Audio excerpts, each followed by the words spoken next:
I am Mary Jo Bukovik. I am 63 years old. Today's date is February 23rd, 2023. We are in the third floor resident lounge at Providence Mount St. Vincent, and I am a volunteer. My name is Storey Squires. I'm 62 years old. Today's date is February 23rd, 2023. We're at Providence Mount St. Vincent, and Mary Jo is a coworker and a friend. Mary Jo, you've been a fabulous volunteer since 2014. How did you become interested in being a volunteer at the Mount? It was just totally random. Bit of serendipity. I was kind of in between jobs and looking for something, and I had no idea what this building was. I was looking for a hospital-based job, found out just a little bit more about it, and I thought, well, okay, at least I could volunteer and maybe find out what's going on here and do something until I find a real job. I'm a perfusionist, so I work in a cardiac operating room or an ICU, mostly an operating room, with heart-lung machines and heart and lung assist devices. I always say you're the person that keeps somebody alive during open heart surgery. Is Right, that pretty much what's yeah. going on? Yeah. We make it possible for the cardiac surgeons to operate. When you first came in, you just dove right in. I think you were on the third floor. I was. Mostly, right? Could you talk about what it was like when you were working directly with residents on the third floor? When I started, I had no idea what I was going to be doing. Probably the first day there, maybe, I met a resident, and she was in her 50s, and I was in my 50s as well. She had been a flight attendant. She had come down with MS, and she was in a wheelchair, and she had a brain, an amazing brain and an amazing heart, but just function of part of one of her arms. And she and I just started chatting because, the third floor, not everybody quite has all their marbles, and this woman had marbles to spare.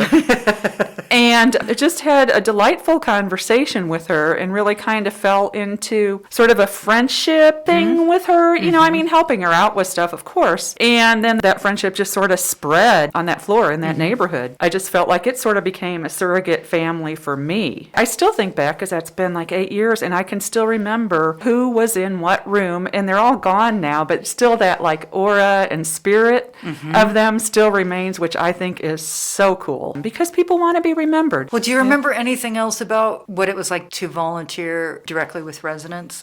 That was like your first phase of saving our bacon, because you were here a lot. I actually went back to school for massage therapy at that time, and just kind of sort of fit it into my routine. Like after I'd go to class, I'd stop by here because this one resident with the MS I got rather attached to, and then started helping out, I guess, with dinner, with feeding her and other residents that needed help. And it was really kind of nice sitting around, because there were some residents that were more mentally capable than others, and it just kind of felt like family dinner hour, just kind of hanging out around the dinner table. Just had some great conversations. And there was another resident on that same neighborhood that had had a stroke and just had the ability to verbalize but not to form words per se. I would meet up with her a lot, and she was pretty physically fit, so she'd take her walker and we would just walk, and she would just talk nonstop, and like you don't really know what to say, but a lot of times it's just like whatever, Right. just make some sort of attempt to communicate. And I could just tell that she was trying to get some thoughts out, and I had no idea what she was saying, but just trying to be supportive or empathetic or in agreement with her, and she just had this look of relief in her face. There were just a lot of really cool experiences